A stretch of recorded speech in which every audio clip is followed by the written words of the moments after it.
Recently এইপিএসে একটি নতুন update এসেছে, সেটি হচ্ছে ফেস অথেন্টিকেশন।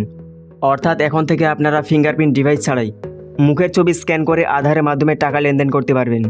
এই সার্ভিসটি রিসেন্টলি চালু হয়েছে, তাই বর্তমানে কয়েকটি ব্যাংকে এই সুবিধা দেওয়া হয়েছে। তবে আস্তে আস্তে সমস্ত ব্যাংক এই সুবিধা পেয়ে যাবে এবং এই সার্ভিসের কিছু সুবিধা ও অসুবিধা রয়েছে।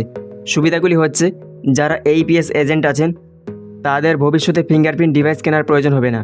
এছাড়া বয়স্ক মানুষদের ফিঙ্গারপ্রিন্টের সাহায্যে টাকা তোলা খুব সমস্যা হতো, তো সেক্ষেত্রে ফেস অথেন্টিকেশনের সাহায্যে এই কাজটি সহজ হয়ে যাবে। আর অসুবিধা বলতে এমনি কোনো অসুবিধা নেই, কিন্তু আমার পার্সোনালি মনে হচ্ছে এইভাবে টাকা তোলা একটু ঝুঁকিপূর্ণ হতে পারে।